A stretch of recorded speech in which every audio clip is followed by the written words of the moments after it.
Bismillahirrahmanirrahim. Assalamualaikum warahmatullahi wabarakatuh. Selamat siang, salam sejahtera untuk kita semua. Yang terhormat Bapak Dr. Alif Budiono, MSI, selaku narasumber kita pada siang hari ini. Yang kami hormati Bapak Ibu peserta Diklat Kepala Laboratorium Sekolah. Selamat bergabung kembali di ruang virtual ini, Bapak Ibu, dalam rangkaian kegiatan Diklat Kepala Laboratorium Sekolah di hari kedua. Bapak Ibu sekalian, pada siang hari ini kita akan bersama-sama mempelajari tentang pengembangan kepribadian dewasa, mantap dan berakhlak mulia, serta membangun etos kerja yang nanti akan dibersamai oleh beliau Dr. Alif Budiono MSI sampai dengan pukul 16.00 waktu Indonesia Barat. Bapak Ibu seperti biasa saat materi berlangsung silakan bisa disimak dan tidak diperkenankan untuk menyalakan fitur mikrofon selama tidak berkesempatan untuk berbicara. Jika ada yang ingin disampaikan ataupun ditanyakan, silakan Bapak Ibu bisa raise hand terlebih dahulu atau gunakan fitur chat room. Baik Bapak Ibu, untuk mengefektifkan waktu, langsung saja kami beri kesempatan kepada beliau Bapak Alif Budiono. Silakan Bapak. Ya, terima kasih. Saya share screen dulu ya. Sudah bisa dilihat share screen saya? Sudah Bapak. Sudah sih ya. Ini langsung kita mulai sampai full nanti jam 4 atau bagaimana, Mbak? Mohon izin Pak Alif, untuk sesi diskusi kita akan ada di akhir atau bisa dipotong Bapak? Oh, begitu. Jadi jam 4 itu sudah plus dengan diskusi. Iya, betul. Maksud saya apabila Pak Alif berkenan untuk dipotong di tengah, kita gabungkan. Iya, Namun potong jika saja, enggak apa-apa. Potong saja, ya. baik, siap. Berarti nanti Ya. peserta bisa raise hand ya Pak, jika ada yang ingin ditanyakan di tengah-tengah. Betul, betul. Ya, langsung itu aja, potong, nyalakan mic. Gitu aja. Jadi kalau sekiranya nanti mau komentar gitu aja. Siap. Jadi tidak perlu menunggu apa namanya saya buka sesi diskusi.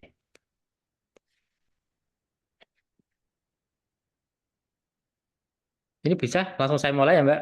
Bisa Pak, silakan. Oke, Assalamualaikum warahmatullahi wabarakatuh. Kedengaran suara saya ya? Oh, iya, ya Pak. Waalaikumsalam warahmatullahi wabarakatuh. Oke, terima kasih Bapak dan Ibu semuanya. Ini dari mana saja ini ya? Saya perlu menyapa ini. Apakah ini dari Ya, Banyumas semua atau yang paling jauh dari mana ini? Sumatera Selatan, Pak. Kalimantan Tengah. Kalimantan ada, Sulawesi Utara ada. Sulawesi Utara ada, Kota Pempek dari ada Pak. dari ibu kota ada ibu kota Kalimantan Timur. Sumatera Selatan juga, Pak. Saya. Hai. Oh, Balikpapan ya? Wah, ini dari ibu kota itu. Ini nanti Saya Riau, Pak. semuanya jadi orang daerah ini, Bu. Dari Sumatera Barat. Oke. Tekan Ya, Bapak dan Ibu semuanya, berarti ini kan dari Indonesia ya, pokoknya ya. Salam sehat selalu ini semuanya calon-calon kepala laboratorium. Oke. Ya, langsung kita mulai saja. Tema kita saat ini adalah terkait dengan kepribadian mantap lah nanti. Ending atau nanti yang harus kita capai di tema kita adalah bagaimana nanti seorang calon kepala laboratorium itu memiliki kepribadian yang mantap sehingga bisa menaikkan etos kerja. Mungkin materi ini sudah tidak asing lagi bagi Bapak dan Ibu semua. Karena kan kita semua kan merupakan insan-insan yang berkepribadian kan seperti itu. Apalagi dulu saat panjenengan semua, Bapak dan Ibu semua sekolah, kemudian kuliah, materi-materi psikologi seperti kepribadian kan sudah sering kita mendengarnya. Oh ya, sebelumnya nama saya Ali Budiono. Saat ini saya sebagai dosen bimbingan dan konseling di kampus Universitas Islam Negeri Saifuddin Zuhri Purwokerto. Ini materi kita terkait dengan kepribadian. Saya akan bicara kepribadian pada umumnya. Kemudian nanti kita akan mengerucut apa sih kepribadian yang dibutuhkan bagi seorang kepala laboratorium. Sebagaimana kita ketahui Bapak dan Ibu, kepribadian atau personality itu berasal dari bahasa Yunani yang kata dasarnya adalah persona. Bahasa paling gampang disebut dengan topeng. Itu kepribadian. Dan ini sering kita jumpai, kita dengar dalam lagu-lagu juga ada itu, buka saja topengmu gitu kan. Karena kadang pribadiannya itu menipu kan begitu. Nah, ini terkait dengan pribadian. Jadi personality seperti topeng itu pendapatnya Hergenhen dan Olson. Jadi personality sama dengan kepribadian atau public self atau tampilan diri, yaitu presentasi diri seseorang ke dunia luar. Jadi bagaimana kita mempresentasikan diri kita, menampilkan diri kita ke dunia luar. Dunia luar itu siapa? Ya sekeliling kita gitu loh. Jadi di saat kita nanti keluar dari rumah kita gitu, bahasa paling gampang kan seperti itu. Terkadang kita sudah menjadi bukan diri kita gitu loh. Apalagi seperti Bapak dan Ibu barangkali memiliki peran yang double di rumah sebagai ibu rumah tangga, kemudian begitu keluar dari rumah sudah menjadi ibu guru, kemudian di masyarakat sudah berubah lagi mungkin menjadi ibu RT atau bahkan ibu pejabat yang lain. Nah, disitulah nanti kita akan memerankan kepribadian yang macam-macam. Inilah kepribadian. Jadi bahasa Yunaninya disebut persona atau topeng, personality, public self atau tampilan diri itu kepribadian. Nah, selanjutnya terkait dengan kepribadian itu sendiri, menurut Atkinson bahwa kepribadian merupakan segala bentuk pola pikiran, emosi, dan perilaku yang berbeda. Dan ini merupakan karakteristik yang menentukan gaya personal individu, sehingga akan mempengaruhi interaksinya dengan lingkungan. Jadi, hanya dengan kepribadian itu akan mempengaruhi interaksi kita dengan lingkungan. Jadi, hanya dengan kita menggunakan topeng yang berbeda itu, lingkungan sudah berbeda. Di saat Bapak dan Ibu semua dengan topeng sebagai ibu guru, bapak guru, itu di sekolah kita akan dihormati oleh murid-murid kita. Tapi begitu di kampung, topeng itu kita lepas, kita lainnya sebagai warga masyarakat, sudah beda sendiri. Itu. Apalagi kalau kita menggunakan topeng, oh saya pejabat, sudah beda lagi. Nah itu. Maka menurut Atkinson, ini merupakan jadi karakteristik yang menentukan gaya personal individu. Dan ini nanti endingnya akan mempengaruhi interaksinya dengan lingkungan. Gitu. Kadang kita bisa berubah menjadi orang yang sangat jaim, jaga image, dan macam-macam itu. Itu karena tuntutan kepribadian. Kemudian menurut pendapat Witherington, kepribadian itu menggambarkan sebagai keseluruhan tingkah laku seseorang yang diintegrasikan sebagaimana yang nampak pada orang lain, gitu loh. Jadi bahasa gampangnya yang nampak pada orang lain. Maka sebenarnya terkadang orang yang paham betul dengan diri kita karena tidak percaya. Masa kamu di sana kok dihargai banget sama anak buahmu lah. Di rumah saja sama istri takutnya luar biasa, misalnya seperti itu gitu kan. Karena kalau kita lihat di sini, menurut Witherington itu, ini hanya gambaran kepribadian. Keseluruhan tingkah laku yang diintegrasikan. Dan yang nampak pada orang lain. Jadi, lagi-lagi ini kita bicara yang nampak. Lah, yang nampak itu apa tadi? Kalau menurut arti kata personality, kita kembalikan ke bahasa Yunani tadi, yaitu lagi-lagi topeng itu. Itu kepribadian. Oke, kemudian saya lanjutkan. Sehingga kalau disimpulkan ya, bahwa kepribadian adalah merupakan suatu organisasi yang dinamis dari sistem psikofisik yang menentukan perilaku dan pemikiran individu yang khas. Sehingga nantinya kepribadian itu akan mempengaruhi bagaimana cara berpikir kita yang selanjutnya termanifestasikan dalam tutur kata dan perilaku. Jadi itu Bapak dan Ibu. Sehingga berangkatnya itu, kalau menurut saya, itu dari apa yang kita pikirkan itu tadi. Apa yang kita pikirkan. Sehingga dari apa yang kita pikirkan, itu nanti akan menentukan perilaku, kemudian akan menjadi habit, menjadi tutur kata kita, menjadi perilaku kita, dan yang kita lakukan setiap hari itu, itulah kepribadian. Itu.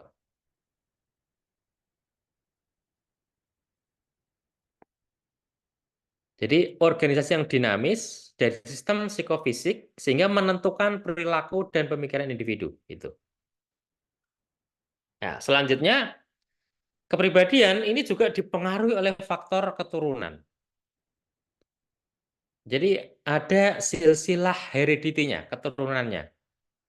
Sehingga artinya di dalam kromosom kita itu sudah terprogram jenis-jenis kepribadian yang lemah maupun yang kuat. Tetapi kepribadian juga bisa saja dipengaruhi oleh faktor lingkungan sehingga membuatnya dinamis. Atau mungkin saja berubah dia melalui proses pembelajaran atau melalui pengalaman, reward, punishment, dan sebagainya. Jadi macam-macam pengaruhnya.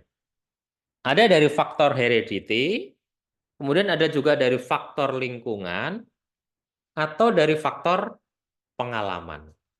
Itu. Sehingga kalau menurut teori-teorinya ahli, bahwa sifat watak dari seorang anak itu kan turunan dari ayahnya. Kemudian kalau kecerdasan itu turunan dari ibunya. Sehingga benar apa yang disampaikan oleh, saya pernah dengar itu yang disampaikan oleh Rocky Gerung. Kenapa orang-orang itu cerdas? Itu saya yakin dan diyakini mereka pasti memiliki ibu-ibu yang cerdas. Nah, inilah luar biasanya ciptaan Tuhan. Sehingga peradaban itu tidak akan berhenti di situ. Karena dari perempuan yang cerdas nanti akan lahir anak-anak yang cerdas. Dan sebagian besar sifat-sifat itu ditelurkan dari gen-gennya seorang ayah. Ini pendapat para ahli. Maka ini di yang bawah ini saya sampaikan bahwa kepribadian itu pengaruhnya tidaknya pada faktor keturunan saja. Memang keturunan juga memiliki pengaruh tadi kan. Sehingga nanti diri kita itu akan menjadikan keturunan-keturunan kita itu memiliki kepribadian yang seperti apa gitu. Apakah mereka memiliki pribadi yang lemah atau pribadi yang kuat? Itu sudah akan nampak di situ. Nah, kemudian dari kuat dan lemah itu nanti juga akan dipoles juga oleh lingkungan dan juga dipoles oleh beberapa pengalaman yang akan menjadikannya lebih kuat lagi atau bahkan yang kuat bisa menjadi lemah. Itu Bapak dan Ibu. Silakan, barangkali sampai di sini ada komentar terkait dengan kepribadian. Ini baru gambaran umum saja. Atau mungkin Bapak dan Ibu memiliki pengalaman terkait dengan anak didiknya.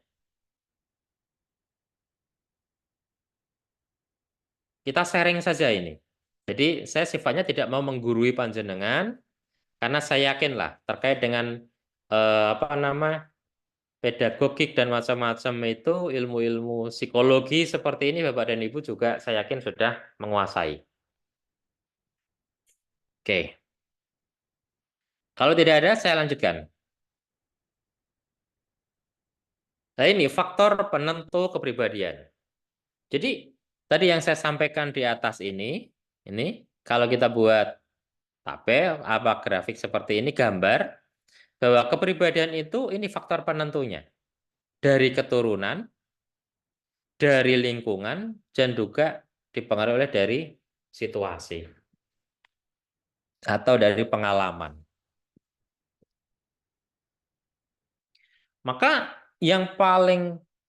apakah yang paling berpengaruh, apakah keturunan juga memiliki pengaruh yang luar biasa? Ini imbang Bapak dan Ibu.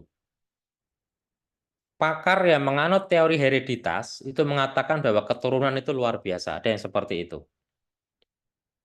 Tapi orang yang tidak percaya dengan keturunan bahwa lingkungan bisa membentuk semuanya, itu juga diyakini akan seperti itu. Atau dari pengalaman-pengalaman yang diterima oleh individu, ini juga akan bisa membentuk kepribadian di situ. Jadi situasi, pengalaman, dia bisa mendapatkan itu dari belajar, itu akan menjadikan kepribadian seseorang. Karena kan tidak serta-merta semua orang itu harus memiliki pengalaman sendiri kan. Ini juga bisa berasal dari pengalaman orang lain sehingga dia belajar di situ gitu loh. Untuk bisa hati-hati, kadang kan kita tidak harus mengalami jatuh sendiri, maksud saya kan seperti itu. Maka seseorang itu bisa belajar dari jatuhnya orang lain. Nah, ini yang situasi itu maksudnya di situ. Jadi pengalaman itu tidak hanya pada pengalaman yang dialami dia sendiri, tapi dia bisa belajar pengalaman yang dialami oleh orang lain.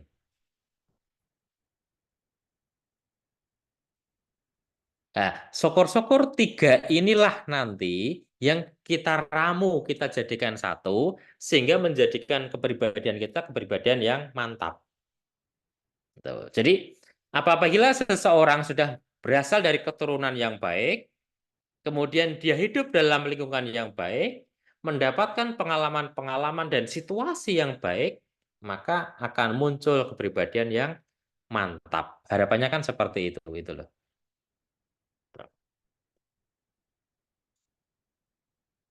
Ini contoh misalnya, kalau kita bicara terkait dengan keturunan, bahwa lingkungan itu tidak memiliki pengaruh yang luar biasa. Misalnya, mungkin Bapak dan Ibu kenal dengan Nabi Musa kan. Nabi Musa itu kan juga dia berasal dari keturunan Nabi juga. Padahal dia hidup di lingkungan Fir'aun. Ini kalau tidak berangkat dari keturunan yang luar biasa, maka dia tidak akan menjadi Musa yang kita ketahui. Selain ini, kita berpikir bahwa ini adalah kehendak Tuhan, loh ya. Ini contoh hebatnya faktor keturunan, kan seperti itu.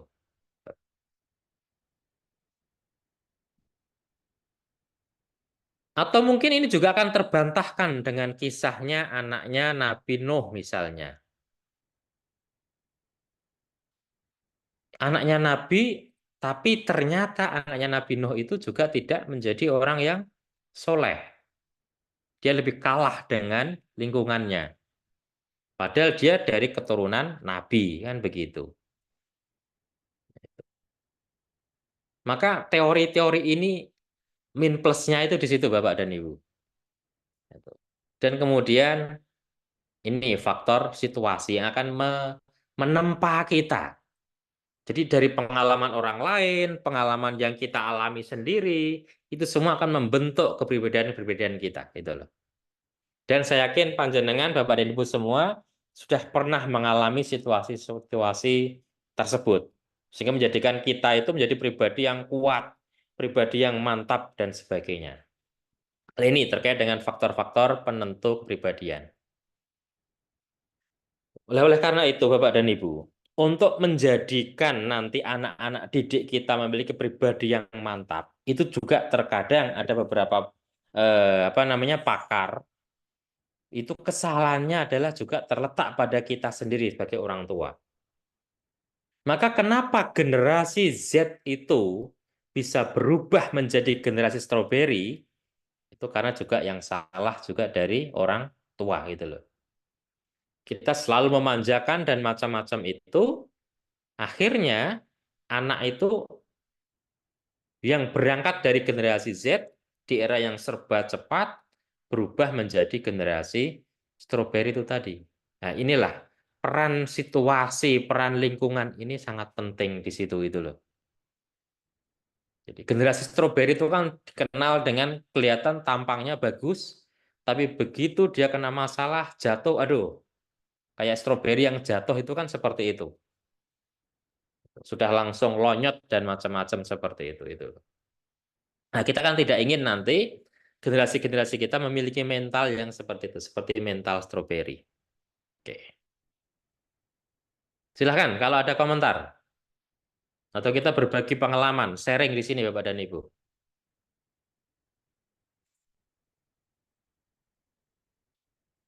Oke, saya lanjutkan kalau begitu. Iya, silakan. Itu ada Bu Indah. Silakan Bu Indah. Oke, Pak Alif. Saya hidupkan dulu sebentar kameranya. Oke. Oke. Jadi faktor-faktor penentu kepribadian 3, keturunan, lingkungan, dan situasi tadi nggih, Pak. Ya. Nah, melatar belakangnya dari siswa yang pemarah. Nah, begitu. Jadi di sekolah itu malas gitu loh, Pak. Di sekolah itu malas, tapi aslinya dia itu periang. Tapi di sekolah dia itu malas sekali gitu. Di sekolah dia malas, bawaannya malas, hanya jadi tempat pelampiasan saja. Ternyata setelah dia termasuk ke dalam Alif. Kok putus-putus ya Bu? Mohon maaf, bisa diulang? Apa nggih, Pak? Iya, ulang lagi Bu. Silakan. Pak Alif, mohon jelas. Iya, mau Halo, Pak. diulangi. Iya, halo, silakan. Diulangi lagi. Yeah. Jadi penentu kepribadian tadi salah satunya yang sudah disampaikan oleh Bapak, kalau tukang marah, bawaannya salah satu orang tua ada yang marah, pasti siswanya marah juga. Nah, seperti siswa yang ada yang di tempat saya gitu, ada yang bawaannya itu kalau di rumah itu dia marah-marah begitu loh Pak ya, karena mungkin berasal dari keluarga yang broken home. Akhirnya di sekolah itu jadi brutal begitu loh Pak. Iya. Bagaimana menyikapi itu?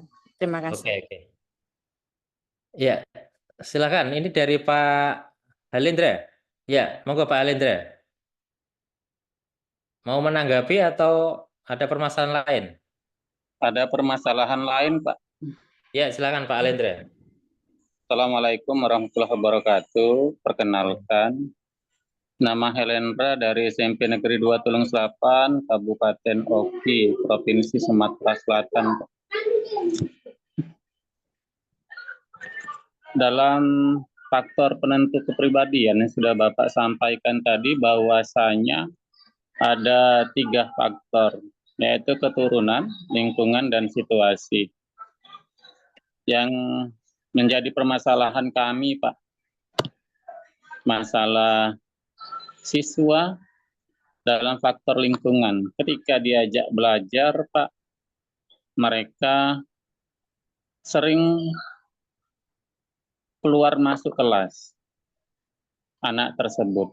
Kemudian ketika kita ada kegiatan lapangan, misalnya sifatnya kerja bakti atau membersihkan lingkungan sekolah atau membuat lapangan ekskul seperti voli, bulu tangkis dan lain sebagainya, dia paling dahulu Pak, anak tersebut. Terkadang kami sebagai guru menyikapi anak tersebut menjadi penilaian kami ada plus minusnya Pak, ada nilai tambah dan ada nilai kurangnya. Menurut pemahaman Bapak sendiri tentang permasalahan anak tersebut bagaimana? Itu yang pertama, Pak. Terus yang Jadi, kedua, mohon maaf Pak, tadi agak putus-putus itu.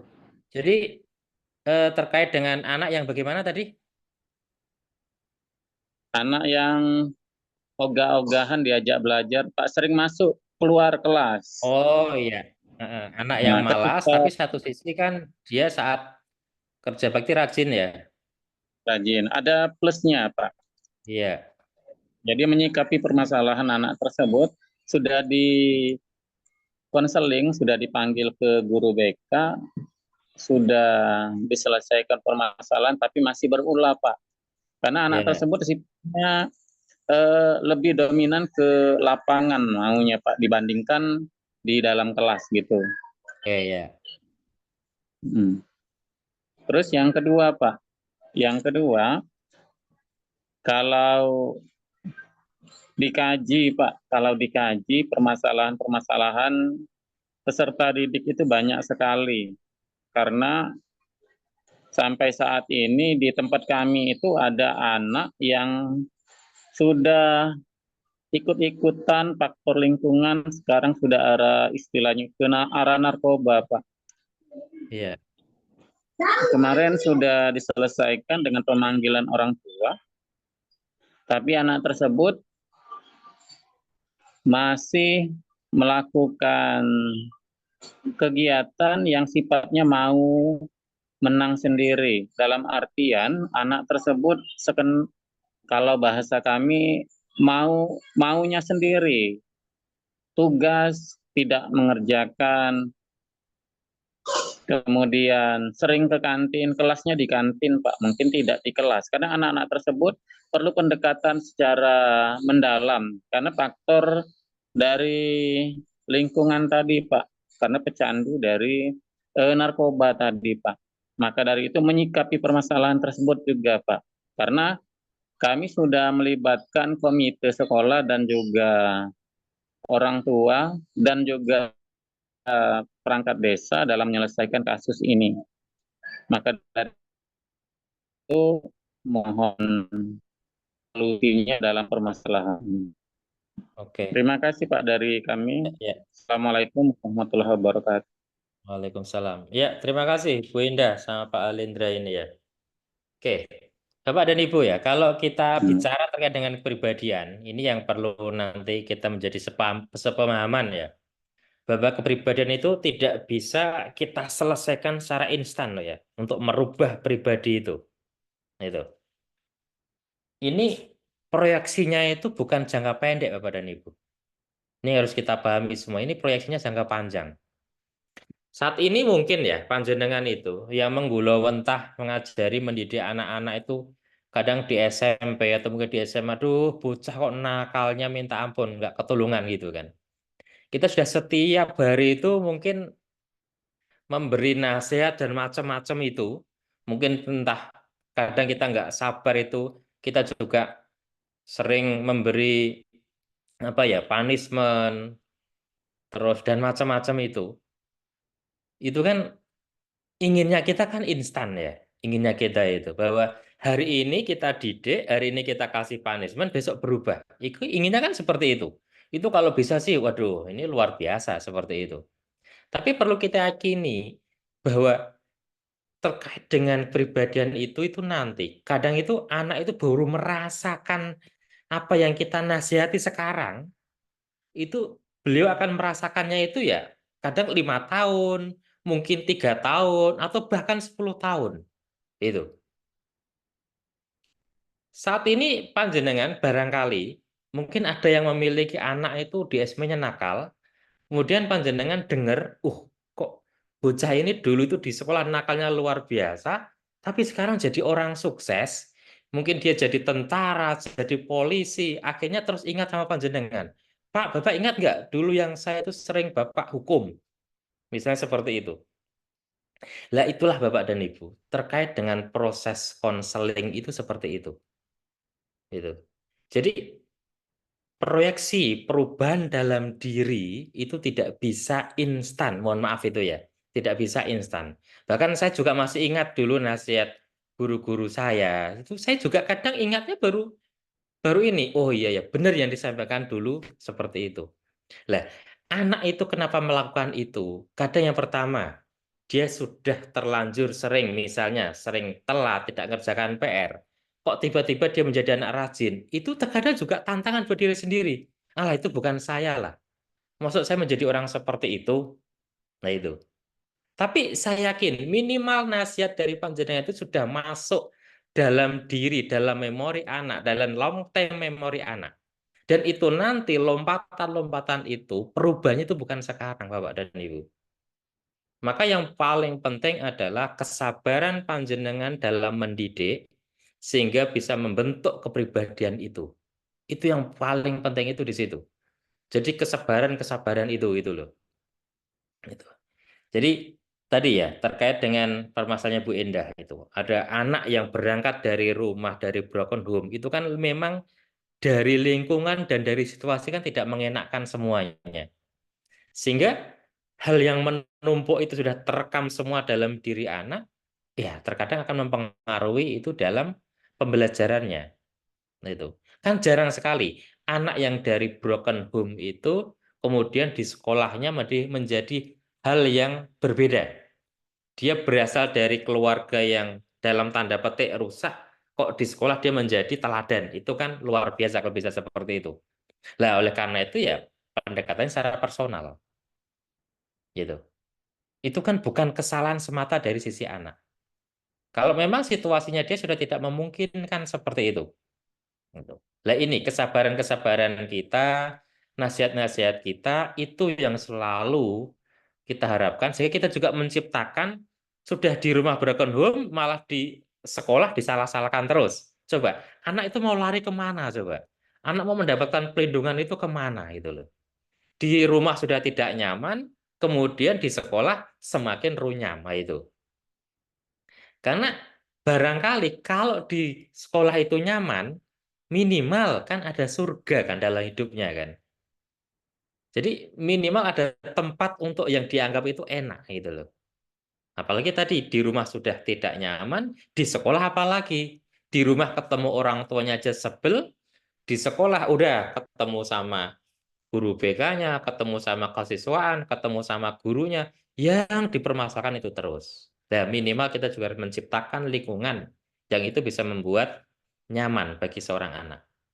Itu. Kemudian dari Bapak Elindra tadi, ini sebenarnya hampir sama ya Pak ya, bahwa anak itu kan tidak selamanya lah, tidak semuanya lah. Harapan kita itu ya anaknya rajin, kemudian psikomotoriknya bagus, kemudian kognitifnya bagus, inginnya kan seperti itu. Tapi kalau kita ingatlah, kita sebagai seorang pendidik, kan ada multiple intelligence kan. Mungkin anak yang lemah di bidang A, dia akan kuat di bidang B. Nah ini yang harus kita pahami di situ itu loh. Jadi terkadang anak yang rajin di situ, ya kita manfaat aja mungkin energinya di situ. Kan tidak selamanya kan anak itu ya matematikanya pinter, olahraganya pinter, bahasanya pinter. Lah, itu anak istimewa kalau seperti itu. Ya memang satu sisi ada juga anak yang dia hanya senangnya ya di kegiatan fisik. Tapi kalau terkait dengan diajak mikir, malas itu ada juga. Nah, sekarang bagaimana nanti sekolah bisa menciptakan formula-formula itu sehingga bahwa anak itu semuanya punya prestasi. Kuncinya kan di situ. Jadi itu ya Bapak dan Ibu ya. Jadi lagi-lagi terkait dengan kepribadian ini kita tidak bisa merubah itu secara instan. Intinya di situ gitu loh. Silakan, mungkin yang lain punya pengalaman sehingga tadi yang disampaikan sama Bu Indah, yang disampaikan sama Pak Elindra ini saya yakin kan hal yang seperti ini itu seringkali muncul kan dalam dunia pendidikan kita gitu loh. Saat dulu saya sekolah itu juga kasusnya hanya seperti ini memang. Silakan saling berbagi aja, sharing aja terkait dengan pribadian.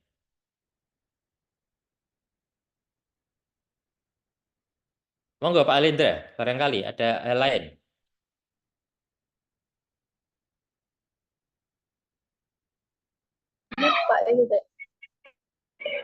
Oke Pak, menyikapi permasalahan tadi, banyak memang betul kata Bapak, sepakat saya bahwasanya anak tersebut dijadikan anak yang perlu diadakan pendekatan.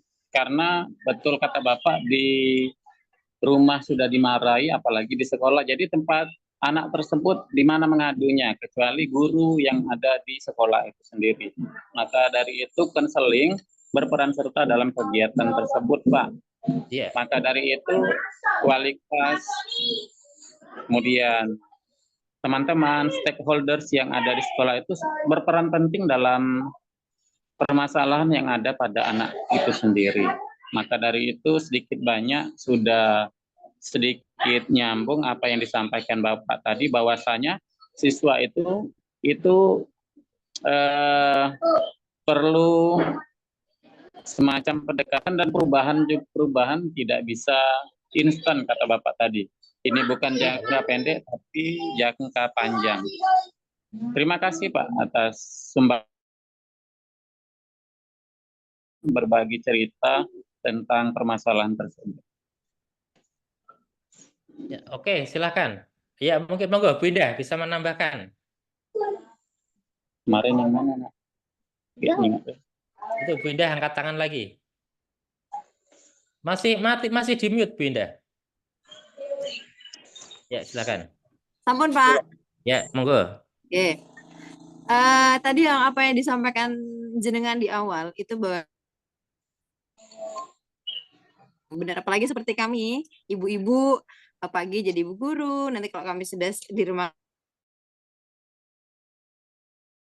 kepala dinas kesehatan, kepala dinas dan sebagainya. Jadi apa memaintain emosi untuk apa ya Pak, bahasanya saat ini itu adalah menjaga kewarasan. Nah, begitu Pak. Iya, iya. Peran kami sebagai ibu tuh menjaga kewarasan di pendidikan, dunia dalam rumah gitu Pak ya. Apalagi kalau sudah berkaitan dengan suami. Kalau udah bawa dengan suami Pak itu males kayak itu kadang bawa-bawa juga sama ke anak juga seperti itu. Tadi yang dibilang sama Pak Yus di Madang itu Pak, kami satu daerah, saya juga dengan Pak Alendra juga satu daerah, kami Sumatera Selatan kebetulan. Karena daerah mayoritas kami kami masih ada yang bagian malam gitu Pak ya. Jadi bawaannya tuh kadang sesuatu pelariannya ke situ gitu Pak. Jadi tugas kami tuh kadang ditambah lagi ada beberapa kawan rekan guru yang itu yang tidak mampu membantu. Jadi sudah ngejat siswa anak itu nakal. Jadi kita tuh mau membantu tuh udah underestimate, udah insecure, malu juga lah anaknya nakal gitu loh Pak Alif. Ngatan jadinya. Gitu loh Pak, makanya saya ngelihat ikut diklat ini di hari kedua kepribadian, saya pengen muncul muka walaupun maaf tidak pakai background itu karena saya pakai handphone ini Pak. Ya ini tadi kalau kami ibu-ibu sambil ngomong Pak. Iya, enggak apa-apa ya. Oke. Itu aja Pak Alif, matur suwun. Ya, terima kasih Bu Indah. Pokoknya selalu tadi yang disampaikan Bu, salam waras terus itu loh Bu, itu yang berat menjaga konsistensi itu Bu. Kita akui itu dimanapun posisi kita itu loh. Itu. Ya, monggo itu ada ini siapa ini? Bu Reni ini.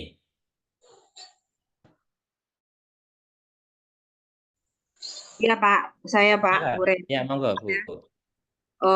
Memang Pak, kalau kita lihat anak-anak kita sekarang ini memang luar biasa Pak. Cuma memang kita sebagai guru dituntut sebagai orang tua juga, mungkin lebih dari orang tua ya Pak ya. Karena Ya.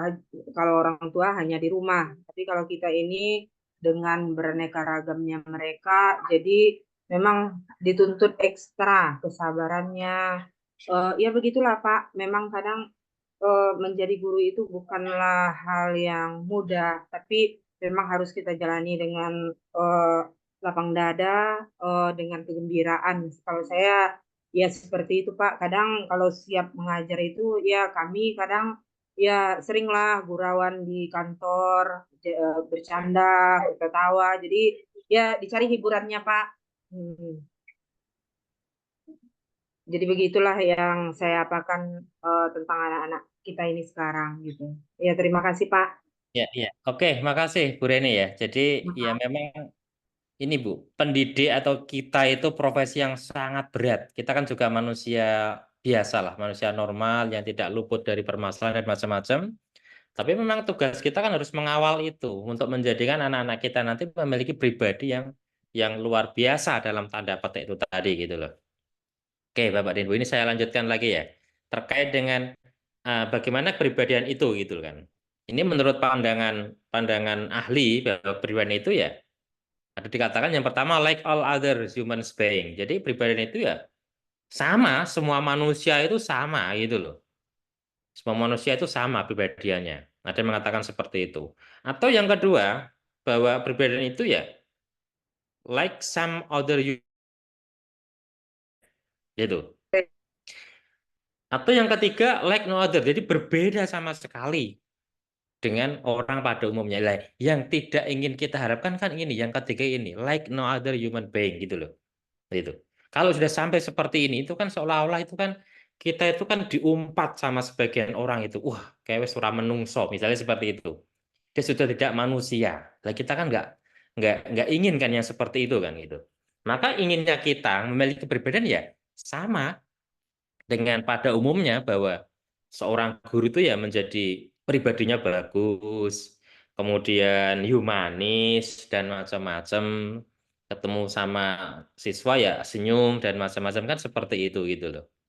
Nah, ini inginnya kan seperti itu. Jadi like all other gitu kan. Itu. Wong kita kadang kan, aduh itu sudah agak berbeda ya dia dengan yang lain misalnya. Kita dikatakan seperti ini aja, terkadang kita sudah, aduh ada apa sih dengan diri saya gitu kan. Nah apalagi kalau sama yang ketiga ini, kita sudah berbeda dengan umumnya. Mosok kayak gitu kok dianggap guru misalnya kan seperti itu. Lah ini kan luar biasa ini kalau sudah sampai seperti ini itu. Lah, karena itu Bapak dan Ibu ini kan bahwa watak dan pribadi seorang dalam manifestasi sehari-hari tidak selalu menggambarkan diri apa adanya. Nah, maka dia menggunakan tutup muka untuk menutupi kelemahan itu. Lah, tuh. Jadi maka saran saya, seandainya panjenengan kok sampai ada permasalahan yang membuat kita itu berat, ya kita lebih baik menarik diri dulu lah gitu loh. Jadi jangan sampai nanti yang keluar dalam diri kita itu bukan diri kita yang sehingga membuat orang lain itu heran pada diri kita itu kan. Itu beratnya kan di situ gitu loh. Kalau dalam dunia saya sebagai seorang konselor, saya kan background-nya bimbingan dan konseling sebagai seorang konselor. Seorang konselor kan juga manusia biasa. Mereka juga memiliki kelemahan. Jadi seandainya ada permasalahan yang menimpa dalam diri kita sebagai seorang konselor, maka kalau mau ada klien yang mau konsultasi, ya tolong jangan dilayani dulu gitu loh. Mungkin kan kita bisa, mohon maaf ya, kita bisa lain waktu gitu loh. Karena saat ini kita belum selesai dengan diri kita. Khawatirnya apa nanti? Di saat kita belum selesai dengan diri kita, itu imbasnya adalah pada orang lain. Kan khawatirnya di situ itu loh. Imbasnya itu di situ. Oke. Kemudian saya lanjutkan lagi. Atau monggo ini, atau ini ada yang Bu Reni, silakan angkat tangan Bu Reni. Mau nambahi komentar? Atau Oh, tidak Pak, saya Pak. Oke. Iya Pak. Oke, oke. Yeah. Oke, saya lanjutkan ya. Nah, inilah manusia yang memiliki keunikan dan kompleks. Itu manusia. Uniknya itu apa? Terdapat perbedaan individual antara manusia dan dengan makhluk-makhluk yang lain. Dan saya yakin, Bapak dan Ibu semua meyakini, kalau di kelas itu ada 30 siswa, maka disitulah 30 keunikan. Di kelas ada 40 murid, maka itulah 40 keunikan. Dan kita harus mengakui itu gitu loh. Kompleks itu apa? Melibatkan berbagai aspek yaitu kognitif, afektif, psikomotor, dan sosial. Jadi mereka saling berinteraksi di situ. Itu kompleks di situ. Ada yang psikomotoriknya menonjol, ada tadi yang disampaikan sama Pak Helendra misalnya. Anak itu hanya psikomotoriknya saja yang menonjol itu loh. Ada juga yang hanya kognitifnya saja menonjol. Tapi begitu diajak yang kaitannya dengan psikomotorik, udah diangkat tangan. Ada yang mungkin afektifnya. Ini kecerdasan emosionalnya yang tinggi.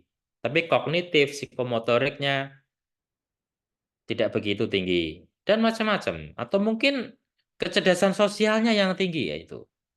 Ya memang harapan kita sebagai pendidik ya inginnya semua aspek kognitif, afektif, psikomotor, sosial itu diramu jadi satu, itu muncul dalam pribadi anak-anak kita atau muncul itu menjadi pribadi kita gitu loh.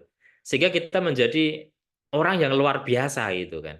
Nah, kalau saya yakin orang yang bisa seperti itu antara kognitif, afektif, psikomotor, sosial itu hanya nabi. Kalau setahu saya, jadi yang memiliki aspek yang komplit itu ya kemungkinan hanya nabi kita itu gitu loh. Kognitifnya dia juga cerdas, afektifnya luar biasa, psikomotoriknya dia juga ahli perang luar biasa, sosialnya jangan ditanyakan lagi gitu. Tapi kan yang kita sadari saat ini, yang kita hadapi itu anak yang tadi, yang kompleks, yang aspeknya itu macam-macam. Sehingga mereka itu ya tadi unik dan kompleks yang kita hadapi itu di situ.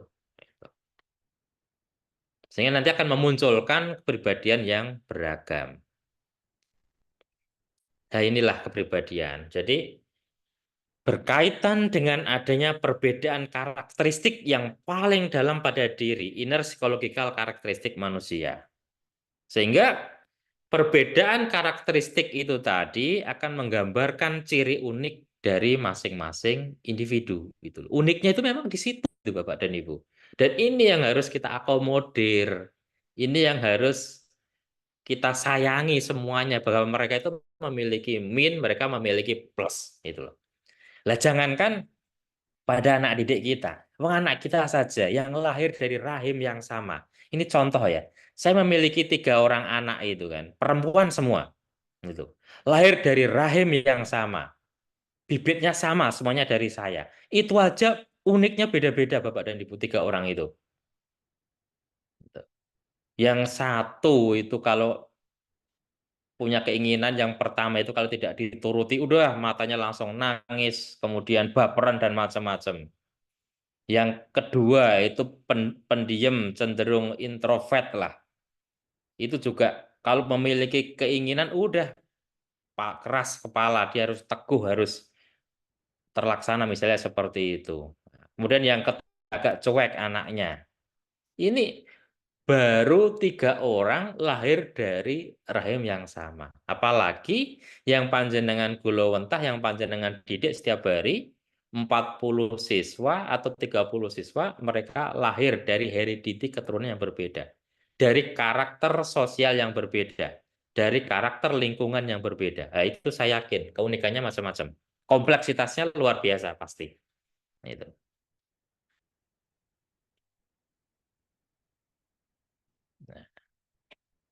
Nah ini kalau kemudian kita masuk ke terkait dengan teori kepribadian 5 besar itu. Apa sih sebenarnya kepribadian yang diharapkan nanti kalau panjenengan semua akan menjadi percaya oleh sekolah menjadi apa namanya pengelola laboratorium ini kan. Ini yang nanti akan panjenengan hadapi. Kepribadian yang pertama yang disebut dengan kepribadian menggelora atau surgensi. Kemudian yang kedua ada kepribadian yang menyenangkan atau agreeableness itu. Kemudian yang ketiga ya ada yang namanya pribadi yang selalu bersungguh-sungguh atau consistentness. Yang keempat, kita akan stabil emosi atau adjustment. Dan yang kelima, memiliki kepribadian yang terbuka terhadap pengalaman atau openness to experience. Nah ini, kita akan kupas ini satu persatu. Yang pertama, kepribadian yang menggelora, apa sih itu? Ini harapannya nanti bahwa seorang kepala laboratorium ini akan memiliki sifat-sifat pemimpin dan memiliki hubungan keluar diri. Sehingga ditinjau dari pemimpinan, pribadi yang menggelora itu sering juga disebut dengan dominan. Jadi ingin menjadi pemimpin dalam setiap peristiwa. Mungkin kan Bapak dan Ibu itu kan melihat, entah itu pada diri panjenengan semua, diri panjenengan diri sendiri itu, atau pada teman-teman panjenengan. Itu kan ada orang yang selalu ingin tampil di depan. Jadi kalau ada apa-apa, udah ketuanya saya, kan seperti itu. Nah, berarti dia memiliki kepribadian yang menggelora itu tadi. Itu. Jadi selalu ingin menjadi pemimpin dalam setiap peristiwa. Sehingga ketika ada ketidakberesan, ada trouble-trouble dalam organisasi itu, dia selalu akan tampil ke depan untuk mengatasi masalah. Dan berlanjut ke upaya memenangkan kompetisi, mempengaruhi orang lain. Itu kan. Nah, kepribadian menggelora ini lawannya apa? Itu pengikut yang patuh gitu. Maka dia paling cocok nanti kalau orang dengan kepribadian menggelora, dia paling cocok kalau diduetkan dengan orang yang memiliki kepribadian ini, pengikut, patuh. Itu. Sehingga kalau ditinjau dari hubungan keluar diri, maka biasanya orang yang memiliki kepribadian menggelora itu tipikalnya cenderung ekstrovert. Dia orang yang ramah, suka bertemu orang yang baru, dia orang yang tidak ragu-ragu, kan gitu kan. Gitu. Maka lawannya adalah orang yang introvert atau pemalu. Nah ini tipe yang pertama, menggelora. Gitu. Jadi apapun itu ya inginnya selalu dia menjadi pemimpin di situ. Jadi kalau ada permasalahan dia senang untuk mengatasi. Itu tipe yang pertama, menggelora. Kemudian tipe yang kedua, yaitu tipe yang menyenangkan. Nah, ini mencakup sifat-sifat untuk bergaul secara harmonis dengan orang lain. Jadi orang yang berkepribadian menyenangkan ini memiliki sifat yang hangat biasanya. Easygoing, penuh perhatian, ramah, mudah bergaul. Orang yang lemah dalam kepribadian ini bersifat dingin, sulit tidak ada perhatian, judes dan sulit bergaul. Sehingga orang berkepribadian menyenangkan ini akan menghabiskan sebagian waktunya untuk bersama dengan orang lain dan punya banyak teman. Dia nggak bisa hidup sendiri. Itu. Dia selalu, pokoknya kesepian kalau sendirian. Circle-nya mesti banyak, temannya banyak. Ini yang tipe kepribadian yang menyenangkan. Jadi yang pertama tadi menggelora itu cenderung kepribadian yang ekstrovert. Yang kedua menyenangkan. Ya menyenangkan itu ya dia memiliki sifat yang hangat. Gitu. Ini kebalikannya dengan orang yang tadi yang bersifat dingin, tidak ada perhatian, judes, dia tidak mau yang seperti itu. Jadi orang yang mudah bergaul menyenangkan itu.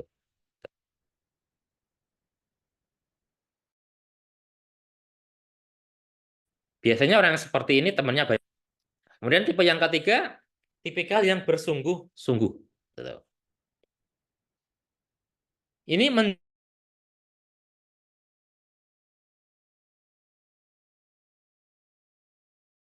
jadi mulai dari bertanggung jawab dan dapat dipercaya. Itu yang tipikal yang bersungguh-sungguh. Gitu.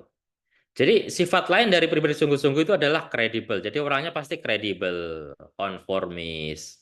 Dia pengorganisasi yang baik gitu kan. Jadi kalau disuruh buat LPC dan macam-macam itu tuntas. Jadi kalau bekerja itu ya dia mulai dari A sampai Z terorganisir yang bagus seperti itu. Karena tipikal orang ini dia pasti rela bekerja keras, berupaya menyediakan waktu ekstra untuk mencapai tujuan menuju sukses gitu kan. Ini tipikal yang ketiga, yaitu bersungguh-sungguh. Kemudian pribadian yang keempat yaitu stabil emosinya. Artinya apa? Stabil itu dia dapat mengendalikan diri. Orangnya tenang, baik di bawah tekanan, rileks, merasa aman, berpikirnya selalu positif terus. Terus suka memuji orang, dia tidak pernah menjelek-jelekan orang. Gitu. Nah, kebalikannya ini, tidak dapat mengendalikan diri, buruk, selalu di bawah tekanan, nervous, pikirannya negatif, hobinya mengkritik orang, lah itu. Jadi harapannya nanti, kalau orang memiliki kepribadian yang emosinya stabil, ya selalu pandangannya itu kusnudon terus gitu. Nah, ini orang yang seperti ini kan nyenengke kan begitu kan. Kemudian yang terakhir adalah terbuka terhadap pengalaman. Ini mencakup sifat-sifat yang berkaitan dengan kemauan untuk berubah dan menerima hal baru. Sehingga orang yang terbuka terhadap pengalaman ini berusaha untuk mencari perubahan dan mencoba hal baru. Ya, sedangkan orang yang tertutup terhadap pengalaman ini berusaha menghindari perubahan dan tidak suka mencoba hal baru. Jadi orang yang kepribadian ini selalu terbuka, ini hobinya ya tadi mendengarkan orang lain, kemudian dia rajin mencari experience, pengalaman, dan pengalaman itu kan tidak hanya pada diri sendiri kan. Jadi dia siap juga belajar dari pengalaman orang lain. Jadi siap dikritik dan macam-macam itu. Senang mencoba hal yang baru. Nah, ini 5 karakteristik kepribadian. Silakan Bapak dan Ibu, ada komentar sampai di sini?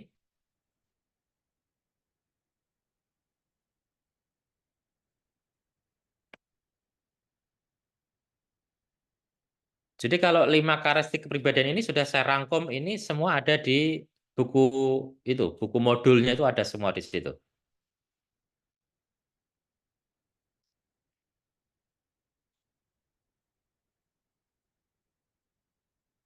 Oke, saya lanjutkan kalau tidak ada.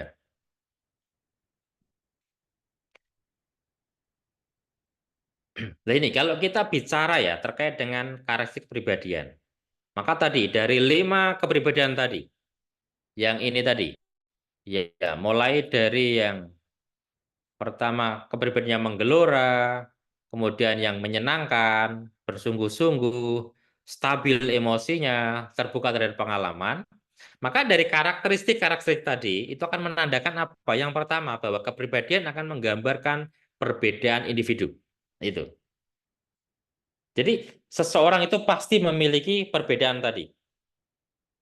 Si A kepribadiannya menggelora misalnya. Si B kepribadiannya seperti ini misalnya. Nah, itu dari karakter kepribadian. Jadi akan menggambarkan perbedaan individu.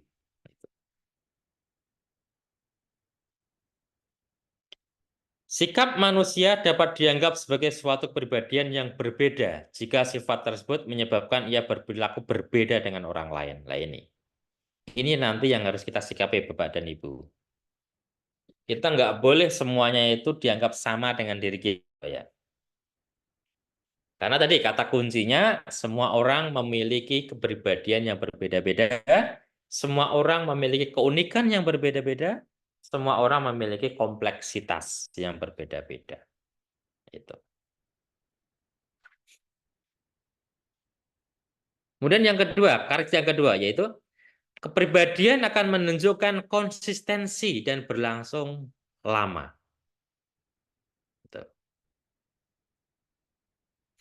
Jadi kalau kepribadian itu sudah menempel dalam diri kita, ini biasanya akan menunjukkan konsistensi di situ. Kalau yang sungguh-sungguh ya sudah, dia menjadi tipikal orang yang selalu bersungguh-sungguh pada apapun itu loh. Jadi memang itu sudah melekat pribadinya. Kalau memang dia tipikal pribadi yang periang, tadi yang saya sampaikan, dia tidak bisa hidup sendiri, dia akan menjadi seperti itu. Kemanapun dia pasti punya banyak teman. Kalau memang kepribadiannya bersungguh-sungguh, ya dimanapun dia berada, dia akan selalu seperti itu. Ogah untuk dia bersifat malas-malesan misalnya. Nah ini, Bahwa kepribadian menunjukkan konsistensi, dia selalu konsisten di situ. Dan biasanya berlangsung lama. Nah, ini kalau kita tadi bicara terkait dengan heredity, kemudian lingkungan dan macam-macam, bahwa karakteristik individu terbentuk sejak kecil, sehingga sulit untuk dirubah ketika karakteristik ini telah melekat kuat dan perilaku konsisten sepanjang waktu. Nah, sekarang bagaimana kita sebagai pendidik, kita sebagai orang tua untuk selalu menanamkan tadi hal-hal penting tadi kepada anak didik kita, sehingga yang seperti ini nanti akan melekat kuat sepanjang waktu. Ini. Jadi sikap-sikap ini yang nanti harus kita tanamkan pada diri anak, sehingga memiliki kepribadian yang kuat. Kemudian karakter yang kepribadian yang ketiga, bahwa meskipun tadi kepribadian merupakan konsistensi, dan itu melekat kuat, tapi satu sisi bahwa kepribadian juga dapat dirubah. Ini. Memang kepribadian bersifat permanen dan konsisten, namun bukan berarti bisa berubah. Situasi yang mengubah seseorang mengubah kepribadiannya. Terkadang karena situasi, karena pengalaman dan macam-macam tadi, itu bisa merubah kepribadian seseorang. Itu loh. Tadi yang disampaikan Bu Indah misalnya, bahwa orang itu kan awalnya dulu itu baik. Misalnya, ini misal ya, semoga ini tidak terjadi pada diri kita. Karena dia berada pada situasi yang tidak memungkinkan, sehingga terkadang seseorang itu berbeda jadi berubah. Entah itu kadang jadi agak, dalam tanda petik agak jahat, jadi pemarah dan macam-macam. Lah itu. Itu karena apa? Karena situasi yang mengubah seseorang, sehingga bisa mengubah kepribadiannya. Contoh misalnya yang terjadi di masyarakat. Dulu saat gadis dia itu gadis yang cantik, halus, periang dan macam-macam. Kenapa ya setelah menikah kok tiba-tiba dia berubah menjadi orang yang pendiam, pemarah, karakteristiknya berbeda seperti itu. Lah, kemungkinan situasi dalam rumah tangga itulah yang mengubahnya. Entah itu karena pola hubungan dengan keluarga besarnya, karena pola dari suaminya, seperti sehingga merubah kepribadiannya yang dulu harusnya dia menjadi sosok wanita yang lemah lembut, yang penuh perhatian dan macam-macam, karena mungkin tuntutan keluarga, kemudian suaminya yang tidak perhatian dan macam-macam, tidak mencukupi nafkah-nafkahnya, sehingga menjadi pribadi yang berbeda. Ini karena apa? Lagi-lagi karena situasi, Bapak dan Ibu. Nah itu. Ini yang paling berat kan di situ.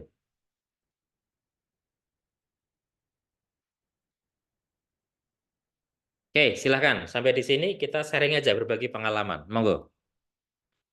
Barangkali apa yang saya sampaikan tadi mungkin berbeda dengan pengalaman panjenengan semua terkait dengan kepribadian. Terutama ini ya.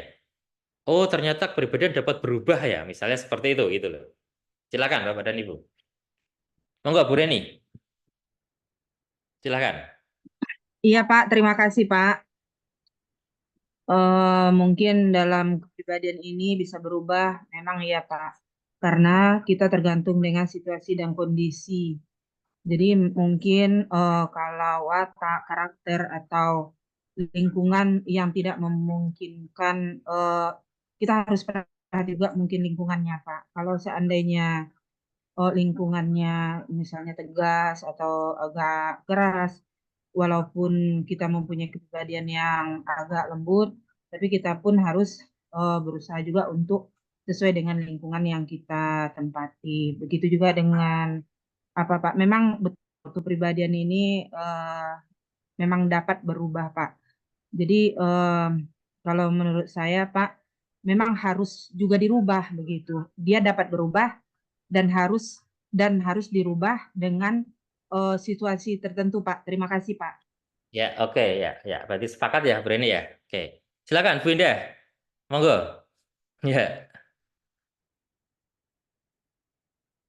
Masih di mute itu.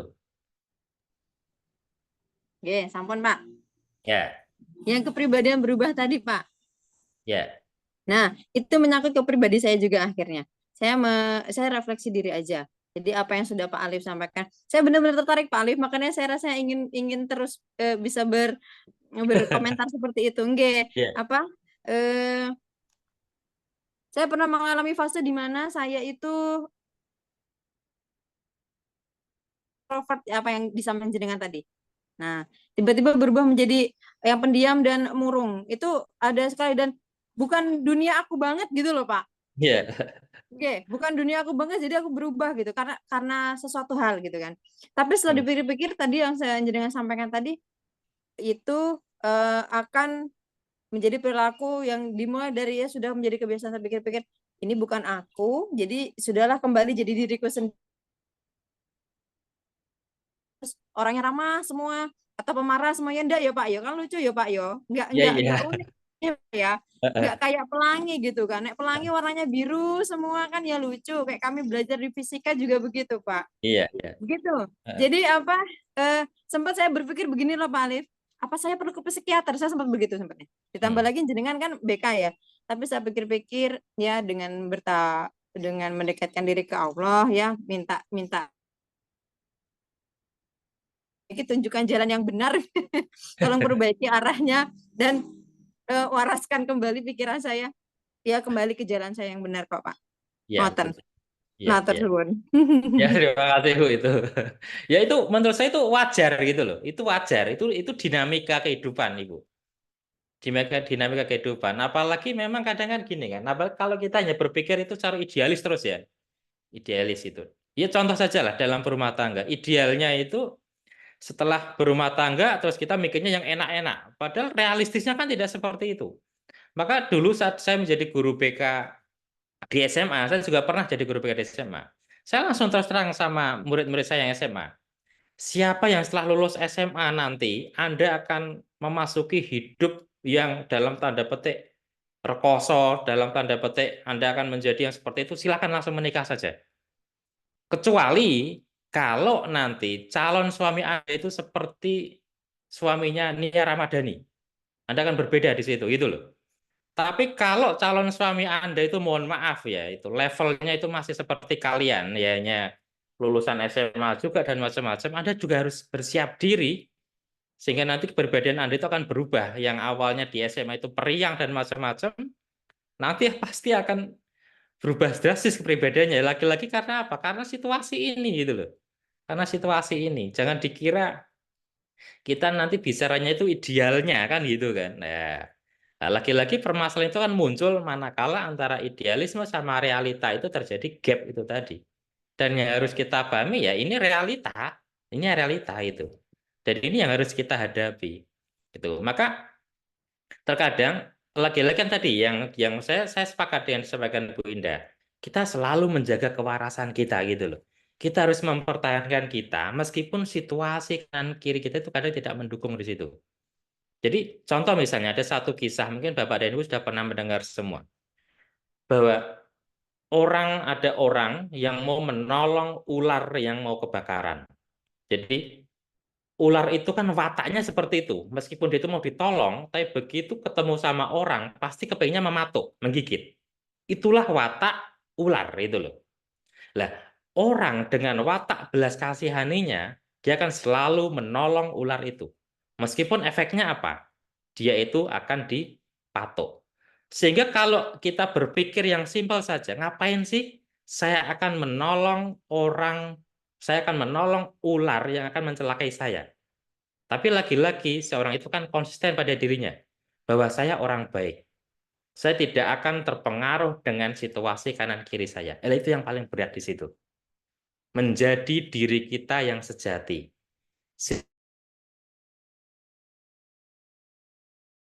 Orang yang periang, orang yang lemah lembut, itu ya kita harus konsisten di situ.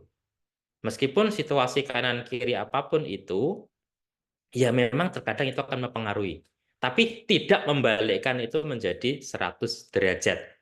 Misalnya seperti itu Bapak dan Ibu. Nah, ini yang berat. Ini tantangan kita nantinya gitu loh. Monggo, Bu Leni, mungkin ada yang mau disampaikan atau mungkin ada pengalaman baru. Bu Leni, itu udah angkat tangan. Silakan, Bu Leni Marlina. Itu kok raise hand. Ini Masih di mute Bu Leni.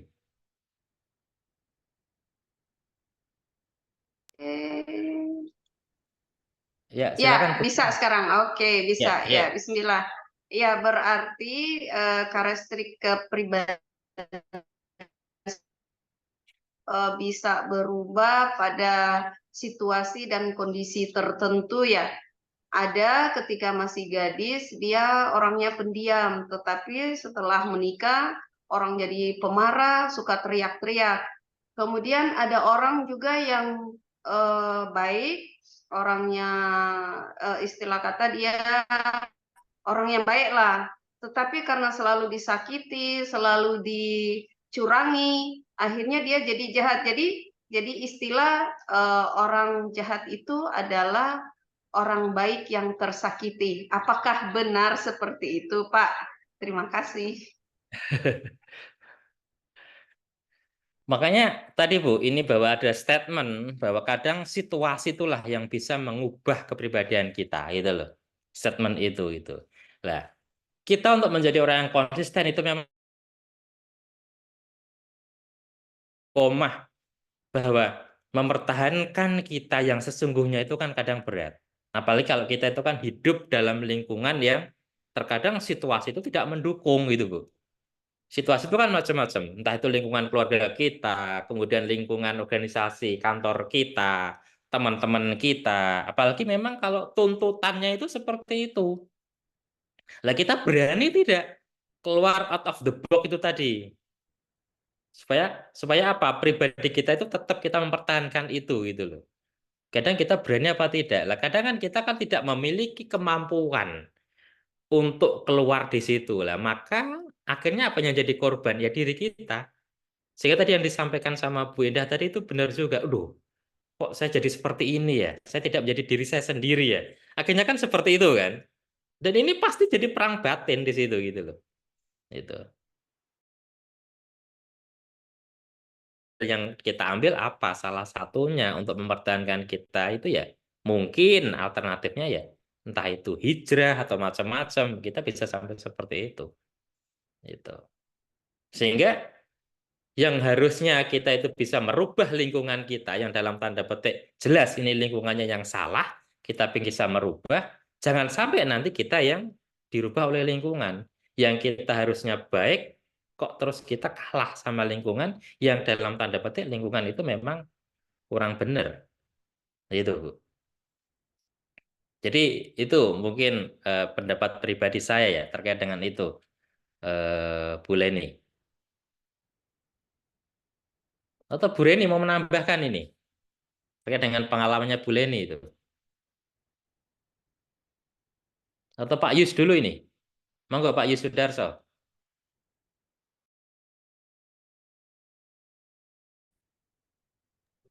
Baik, Assalamualaikum warahmatullahi wabarakatuh.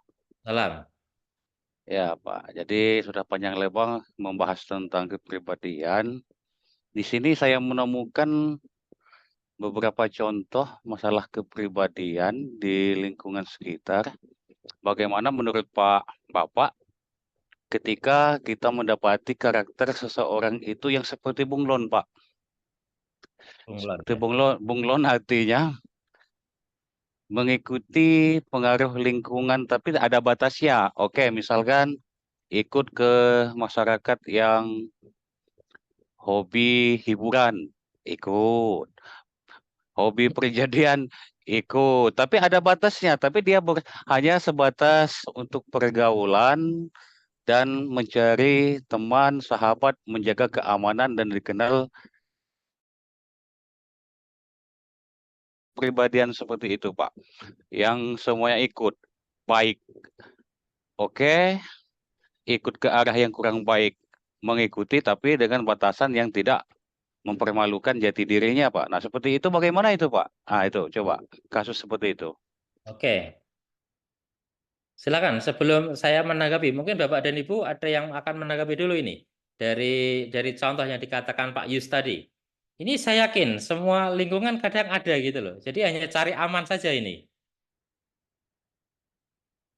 Silakan, atau mungkin Bu Reni yang raise hand tadi, atau Pak Halendra. Ya Pak, saya berpendapat Pak. Ya, silakan monggo Pak Halendra. Terima kasih Pak atas waktunya. Kalau menurut atau permasalahan dari Bapak Yos Sudarso, salam kenal Pak, Madang Suku 2 ya. Oke. Di dalam lingkungan semuanya ada dua Pak, ada baik, ada buruk, ada benar, ada salah. Terkadang dalam menyikapi semua itu tinggal kita bisa bawa diri masing-masing Pak. Boleh melakukan sesuatu hal, tapi jangan berlebihan. Saya sepakat kata Bapak Yos Sudarso tadi, bahwasanya mengikuti pergaulan. Emang kalau kita tidak mengikuti pergaulan, biasanya kita menjadikan suatu orang yang tertinggal. Maka dari itu, untuk menyikapi hal tersebut, kita ada sesuatu yang menurut kita melakukan sesuatu itu ada kita yang tidak pantas kita lakukan, ya jangan kita lakukan. Maka dari itu tinggal dari pribadi masing-masing Pak Yos Sudarso menyikapi permasalahan tersebut. Kalau menurut saya, kalau baik atau benar menurut saya ya kita lakukan. Kalau tidak baik atau buruk atau salah jangan sampai kita lakukan.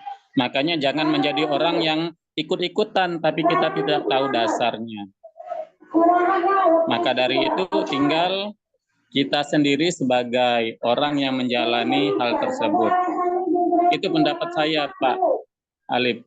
Terima kasih. Assalamualaikum warahmatullahi wabarakatuh. Salam. Oke, terima kasih. Saya sepakat itu dengan yang disampaikan Pak Elandra ya. Jadi memang prinsipnya Pak Yus, bahwa tetap lah itu kalau dalam, jadi kita ada di tengah-tengah. Apalagi di lingkungan kita, kalau kita frontal ya, kita langsung menolak. Itu kan nanti persepsi tetangga kanan kiri kita kan, itu orang kok sok alim. Tapi satu sisi tetap kita harus memiliki batas-batas tertentu. Sampai kapan sih kita akan mengikuti itu? Misalnya gini, ada tradisi di daerah kami itu kalau pas ada orang punya hajat, biar kita bisa sampai malam itu kuat untuk bergadang, itu kan kadang sambil dengan main kartu dan macam-macam kan gitu kan. Nah, kalau kita hanya ditawari main kartu saja kan oke lah, asal itu tidak ada unsur judi. Tapi kalau ada unsur judi, ya mohon maaf, saya ikut-ikutan main kartunya saja, misalnya. Kan seperti itu. Tapi kalau hanya untuk main kartu saja kok kita sudah menolak, aduh ini kok orang sok alim banget kan gitu kan. Circle kita, lingkungan kita, sehingga apa? Kita itu bisa masuk ke semua tadi masyarakat. Jadi teman yang seperti ini juga kita kita ikuti ya, dalam artian saya juga punya teman yang seperti ini, yang ini kita juga bisa bersahabat dengan seperti ini. Tapi asal tadi ya, kalau dalam bahasa Bu Endah tadi, kewarasan itu yang harus kita jaga, Pak. Sehingga itu tidak merusak norma-norma yang sudah kita yakini bahwa norma benar itu harus kita jaga di situ. Itu yang paling penting. Sehingga satu sisi kalau kita bisa konsisten di situ, kita bisa moderat di situ gitu kan. Akhirnya kan nanti kan orang juga akan sungkan kan dengan diri kita kan. Bahwa dia itu juga enak kok diajak bergaul sama ini. Teman kita kan akhirnya kan nanti banyak. Kalangan ini kita juga kenal, kita tidak membatasi dengan ini. Lah itulah di masyarakat itu kalau itu. So, monggo, mungkin Pak Ayus punya pandangan yang lain. Ya, apalagi yang memang paling berat kan kita hidup di lingkungan masyarakat, itu yang paling berat di situ. Ya, cukup Pak. Ini Ya. sama sepakat dengan apa yang dikatakan Bapak dengan Pak Sailendra tadi. Nah, Hanya saya ingin menyamakan pandangan persepsi kita dengan pandangan saya seperti itu. Berarti sama kan seperti itu. iya, iya, iya, Ya, iya. yang Oke, lain iya, juga iya, mendengarkan mungkin sama juga kan iya, seperti iya. itu Pak. Iya, Ya. ya memang paling enak di masyarakat kan seperti itu kan gitu kan. Itu. Oke, makasih ya. Oke, jadi kalau kalau pada umumnya ini saya lanjutkan ya. Pada umumnya bahwa tipe kepribadian itu kan ini kan. Seperti yang kita kenal lah, itu ada ekstrovert, introvert, ambivert kan gitu kan. Kalau ekstrovert kita jelas lah, ini sifatnya mudah terbuka, tertarik atau senang bergaul dengan individu lain gitu. Kalau introvert ini kebalikannya. Ini ditanggapi sesuai dengan keadaan dirinya. Jadi malu, menutup diri. Dia lebih senang bekerja itu kalau di tempat yang sepi, sendirian. Itu extrovert.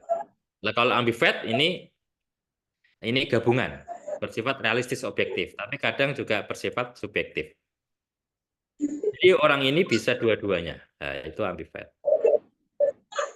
Sehingga kesimpulannya, setelah tadi kita bicara dari awal tadi, kita simpulkan bahwa kepribadian itu memiliki keunikan atau kekhasan yang berbeda antara individu satu dengan yang lain. Individu memiliki style atau gaya untuk berpikir dan berperilaku yang konsisten dalam menghadapi lingkungan yang berbeda-beda. Nah, ini mungkin sama dengan tadi yang disampaikan sama Pak Yus kan tadi kan. Jadi style kita harus bisa masuk ke dalam lingkungan orang yang seperti ini, ke lingkungan seperti itu dengan style, dengan gaya kita yang berbeda-beda. Kemudian yang ketiga, bahwa kepribadian memiliki fungsi adaptasi. Kita bisa menyesuaikan diri dengan lingkungan hidupnya. Nah ini kesimpulan kita pada siang hari ini. Nah ini kalau ini dikaitkan nanti, panjangan semua yang hari ini diklat mau jadi kepala laboratorium, maka apa sih tuntutannya untuk menjadi seorang kepala laboratorium?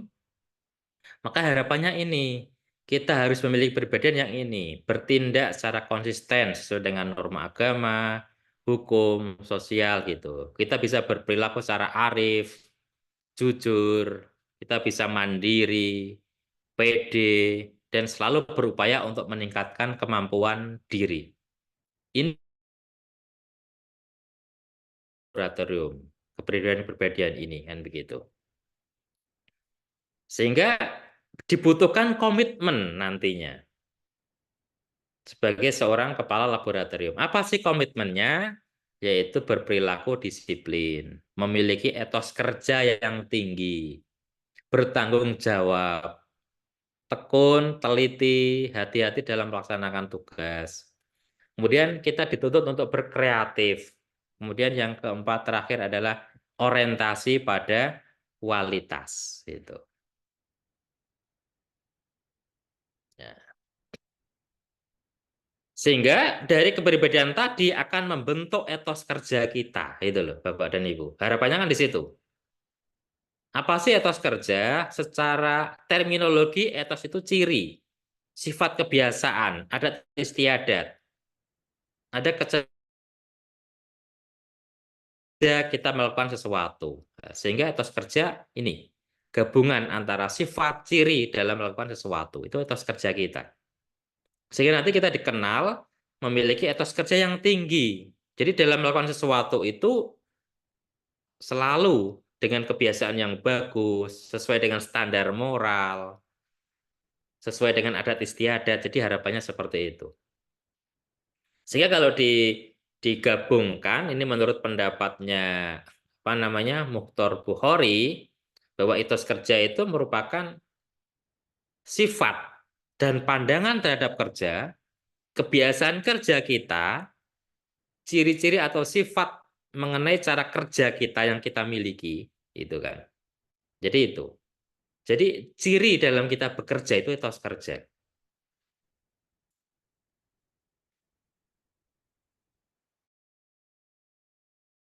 Sih yang dibutuhkan gitu kan untuk mencapai etos kerja tadi. Yang pertama diperlukan spirit, diperlukan harga diri atau self-esteem. Dan yang ketiga, kita harus yakin bahwa kita itu mampu. Intinya di situ. Gitu. Kalau hanya memiliki spirit saja, tapi kita tidak memiliki keyakinan, itu percuma. Maka 3 ini yang harus dijadikan satu. Kita memiliki spirit, semangat, kita ada harga diri, dan kita juga memiliki trust. Kita yakin bahwa kita mampu. Sehingga nanti begitu panjenengan didaulat menjadi kepala laboratorium, yakin bahwa Anda mampu. Anda memiliki semangat di situ. Ini etos kerja unggulan. Kerja adalah rahmat, kerja adalah amanah, kerja adalah panggilan, kerja adalah aktualisasi, bahwa kerja adalah ibadah, kerja itu juga seni, kerja pelayanan. Ini etos kerja unggulan. Sehingga harapannya apa? Kalau kita memiliki etos kerja yang unggul, harapannya apa? Akan menemukan sukses sejati. Akan ada roh keberhasilan di situ. Kita akan menjadi manusia sebagai insan pekerja. Akan memunculkan sukses. Akan mengembangkan karakter kita, kompetensi kita, karisma kita, kepercayaan diri kita. Kecerdasan spiritual kita juga nanti akan muncul. Kecerdasan emosional kita akan muncul di situ. Advertiser kita, finansial lah. Endingnya adalah kecerdasan finansial. Jadi di situ Bapak dan Ibu. Oke, mungkin ini yang bisa saya sampaikan untuk di acara diklat ini. Selanjutnya saya ke Mbak pembawa acara. Atau mungkin masih ada yang perlu didiskusikan lagi dari Bapak dan Ibu. Silakan.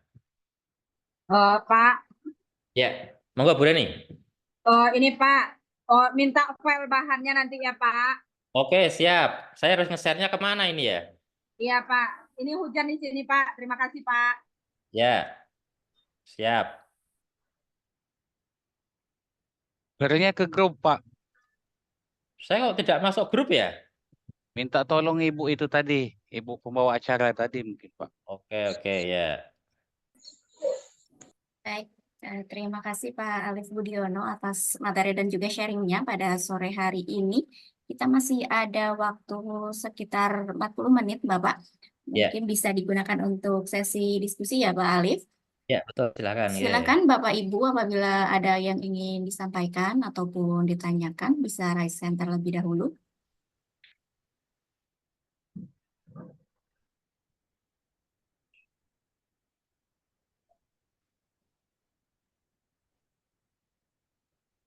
Mohon izin Pak Alif, jika memungkinkan materinya bisa di-drop di chat room, Bapak. Oh, di chat room ya? Tuh. Ya. Coba saya masukkan ke chat room materi saya.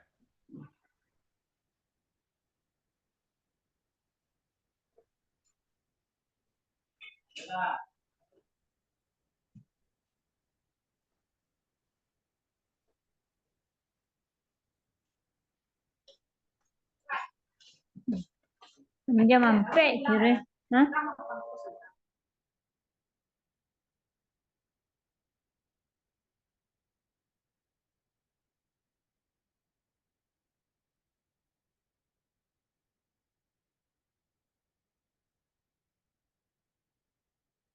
Atau nanti saya di Japri aja ya, Mbak Ayu itu mungkin tak Baik. kirim saya ini kok. Siap Bapak, nanti saya japri.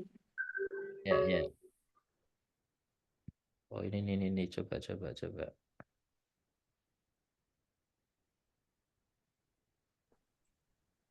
Bentar, saya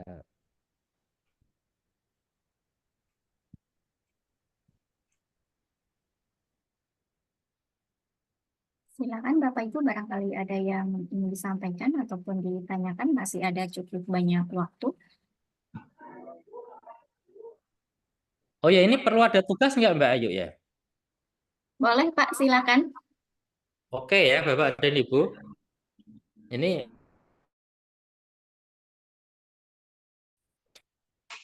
panjenengan ini terkait dengan kepribadian yang mantap ini. Silakan panjenengan buat tulisan atau paper, judulnya gampang aja, siapakah aku gitu loh. Jadi minimal untuk mengenal diri kita sendiri. Semacam ini Pak, semacam refleksi ya Pak, Ya boleh, macam bebas itulah. Judulnya mengarang bebas. siapakah aku gitu ya.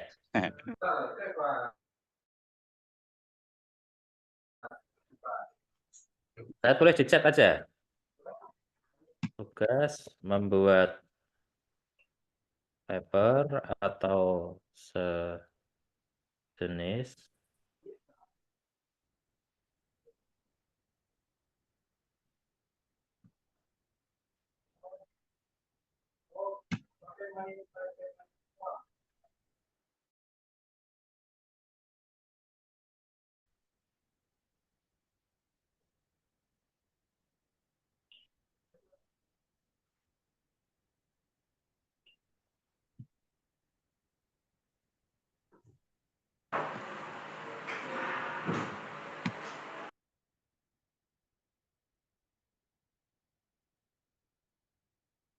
Oke, itu sudah saya tulis di chat itu. Untuk presentasi juga sudah saya kirim di chat.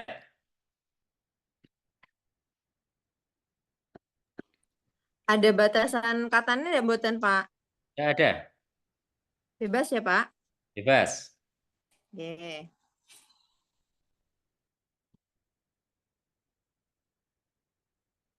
Privasi akan saya jaga Bapak dan Ibu. Tenang aja.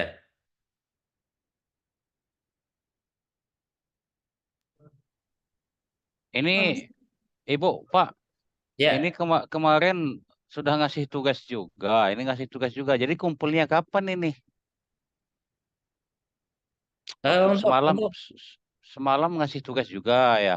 Kunjungan ya, praktik laboratorium. Sekarang ya. dari Bapak juga ada tugas. Nah, kami nanti bingung nanti numpuk belum dikerjain semua kalau nggak ada waktu yang pas, jadwal pasnya Pak. Begitu Pak. Makanya saya tugasnya kan ringan itu, Pak. Hanya menuliskan aja siapakah aku itu kan nggak butuh waktu lama itu, Pak. Ya, Ya. untuk yang lain Pak, yang sebelum ini tadi, yang laboratorium itu belum ada kejelasan kami kumpulkan tugasnya kapan itu. Gitu. Pokoknya saya batasannya ini, Pak. Apa namanya? Di minggu ini, Pak. Pokoknya Jumat paling lambat ya Pak ya, sama Ya, tugas itu ya, ya. ya, Oke. oke. Hmm. Untuk pengumpulannya dikumpul di mana, Pak? Email saya, Oh iya iya. ya, di Baik, Pak. aliafbk13@yahoo.com. Jadi kalau sudah terkirim di situ, nanti kan bisa untuk dari panitia, kalau butuh kan tinggal saya rekap, saya kirim ke panitia dengan tugas. Baik, begitu ya Bapak Ibu. Jadi untuk tugas dari Pak Alif ini menceritakan tentang diri sendiri ya Pak Alif. Ya, ya. Menceritakan tentang diri sendiri, silahkan dituangkan dalam bentuk tulisan, kemudian dikumpulkan atau dikirim melalui email yang sudah dituliskan di kolom chat. Maksimal hari Jumat ya Pak Alif. Y, Y. Begitu ya Bapak Ibu, sudah bisa diterima untuk tugasnya. Kemudian yang lain barangkali ada yang masih ingin disampaikan, silahkan. Atau sudah cukup jelas? Cukup Bu.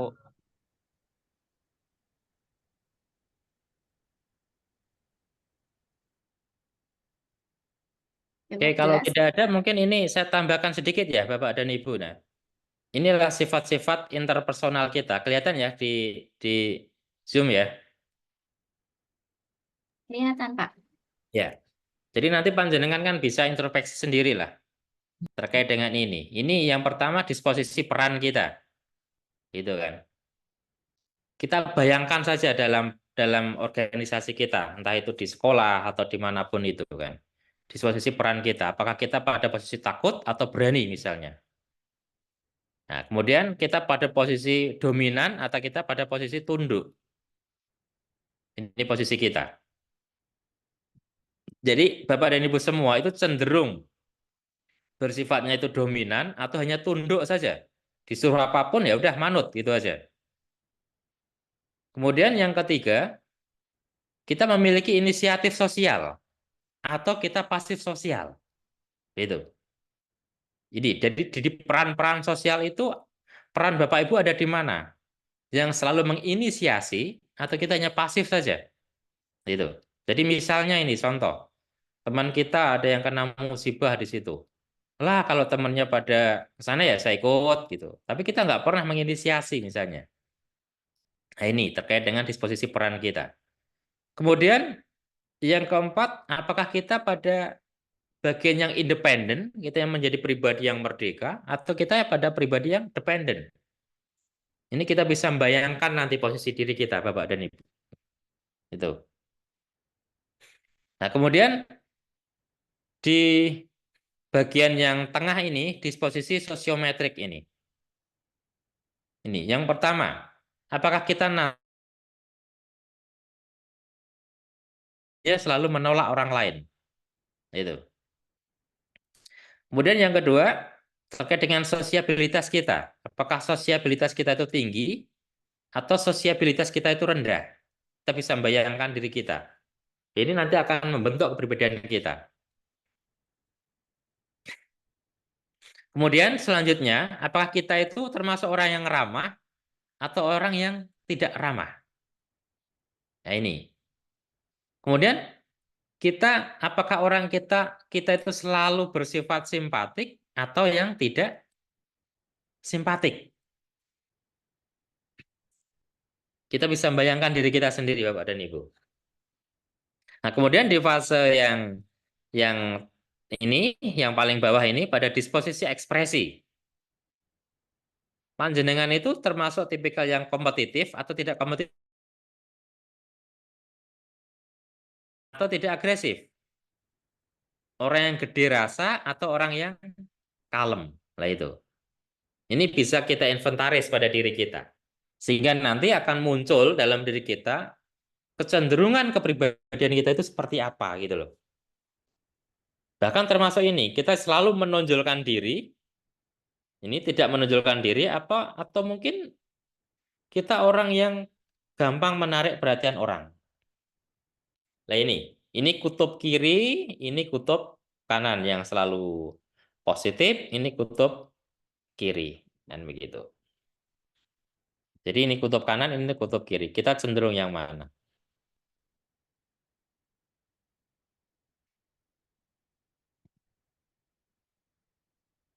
Oke, silahkan. Barangkali mungkin ada yang mau komentar lagi atau punya berbagi pengalaman. Ini Bu Reni, Kaizen.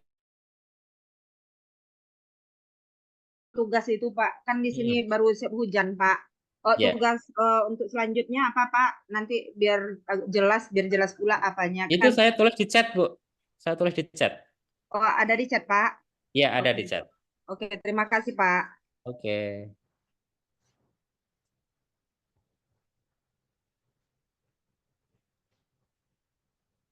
Silakan Bapak Ibu yang lain apabila masih ada yang ingin disampaikan.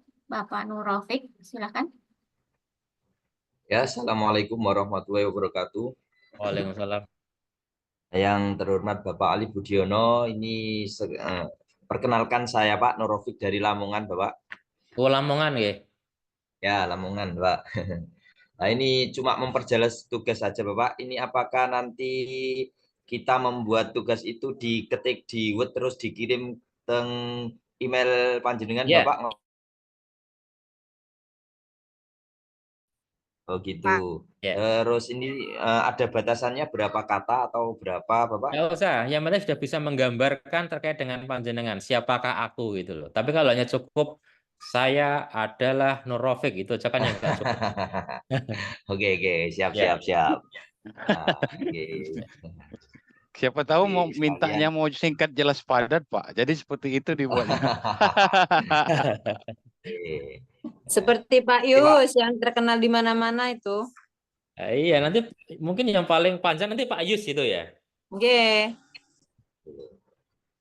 Nanti bisa emailnya dikirim Bapak, nanti insya Allah. Itu sudah bisa. di chat Sudah. Pak. Di chat ada. Oh itu. ya. Oke. Jadi setidaknya dari gambaran siapakah aku itu kita akan entah itu panjenengan sendiri atau saya akan mengenal. Oh, ternyata Pak Rafiq itu orangnya hanya pada yang apa namanya kulitnya saja, sehingga misalnya Pak Nur Rafiq panjenengan seorang penceramah, seorang dai gini-gini lah, kan saya nggak kelihatan itu nanti kan akhirnya kan. Pak, kira-kira Oke. Bapak tahu nggak Pak ini? Ini kan nanti pasti kalau kita bicara tentang siapa aku, bisa Iya. saja membuat yang baik-baik ini Pak. Nah, Lah maksud, itu saya kembalikan ke Bapak dan Ibu semua. Laki-laki maksud, ini kan topeng, Pak, pribadian itu kan. ya, Topeng ya Pak ya. Iya kan, gitu aja. Memang untuk seperti ini, Pak, ini harusnya pendekatannya kualitatif. Saya harus ketemu sama jenengan, interaksi 1 hari, 2 hari, bahkan 1 minggu lah itu baru kita kenal semuanya. Kalau hanya lewat CV saja, laki-laki ini topeng. Itu, Pak. Ya seperti panjenengan dengan pasangan panjenengan lah. Mungkin tahu aslinya kan, aduh ternyata kok seperti ini ya. Gitu kan. Padahal dulu saat nyuwun sewu dalam pasaran itu, aduh ini kok baik-baik semua gitu kan. cantik dulunya Pak ya, sekarang gimana gitu kan?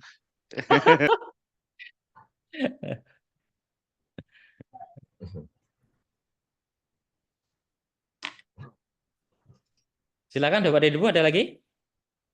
Kalau tidak, monggo saya kembalikan ke Mbak Ayu. Baik, Bapak Ibu sekalian, jika memang sudah cukup dan tidak ada yang disampaikan lagi, kita akan tutup lebih awal ya. Terima kasih sekali Pak Alif Budiono. Oke, ini ada satu Ibu Reni. Bu Ayu, Ya, Bu. untuk absen hari ini ada Bu Ayu. Apa yang kemarin juga linknya? Baik, untuk presensi linknya dipakai yang kemarin ya Ibu, sudah kami informasikan di awal bahwa link presensi akan digunakan sampai dengan akhir sesi diklat. Oke, terima kasih Bu.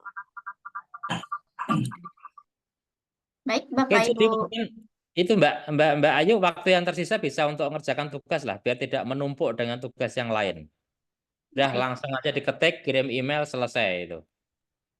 Baik, baik Bapak Ibu, sekitar 25 menit ya, silahkan bisa menceritakan tentang siapa diri Bapak Ibu, kemudian bisa langsung dikirimkan, jadi tidak perlu menunggu sampai hari Jumat ya Pak Alif. Ya, harapan saya seperti itu. Baik. Baik, terima kasih Pak Alif Budiono atas sharingnya pada sore hari ini. Semoga dapat bermanfaat dan juga sedikit tercerahkan peserta diklat kita pada sore hari ini. Satu pelajaran berharga dari Pak Alif pada siang hari ini adalah laki-laki adalah topeng ya Pak Alif. Perempuan. Kepribadian itu topeng, Pak Yus tidak terima ternyata. Pak Alif, matur suwun sanget nggih. Winda. Iya. Baik, terima kasih Pak Alif. Sampai berjumpa di lain kesempatan. Bapak, semoga sehat selalu Pak Alif. Amin, amin. Salam sukses Bapak dan Ibu. Sehat selalu. Baik, sebelum kita akhiri Pak Alif, barangkali untuk closing statement, silakan. Oke, Bapak dan Ibu, lagi-lagi saya kembali ke tadi permasalahan tadi, bahwa kepribadian itu bagaimanapun kita tetap harus menjadi diri kita sendiri, yang sudah dibekali sama Tuhan terkait dengan apa yang sudah diturunkan dalam diri kita untuk menjadi diri kita sendiri, apapun itu kondisinya, kita mempertahankan diri kita bahwa kita adalah orang baik. Situasi apapun, kita harus bisa mempertahankan. Seandainya nanti ada perbedaan dengan orang lain, nggak usah dibandingkan dengan diri kita, gitu.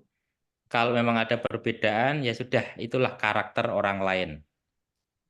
Itulah keunikan orang lain. Mereka memiliki kompleksitas yang berbeda. Kita nggak usah, kalau dalam bahasa Jawa itu ya, memaidu, kemudian dibanding-bandingkan dengan diri kita, jadinya apa? Kita akan sakit sendiri, Bapak dan Ibu. Bahwa itulah karakter saudara kita, itulah karakter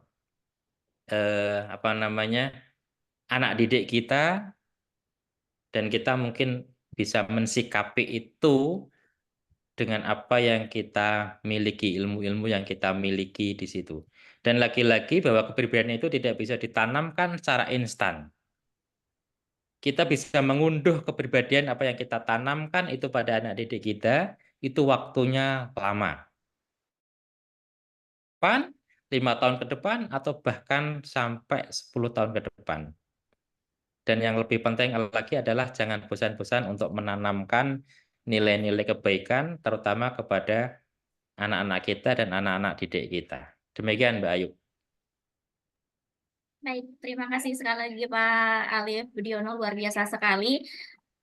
Baik Bapak Ibu sekalian, terima kasih juga kami ucapkan kepada Bapak Ibu peserta diklat yang sudah mengikuti sesi pada siang hari ini, luar biasa semangatnya.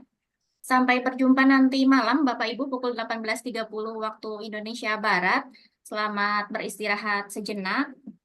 Saya Ayu dari LPP Pustaka Indonesia. Mohon maaf apabila terdapat kesalahan. Saya akhiri untuk sesi kali ini. Wabillahi taufiq wal hidayah. Wassalamualaikum warahmatullahi wabarakatuh.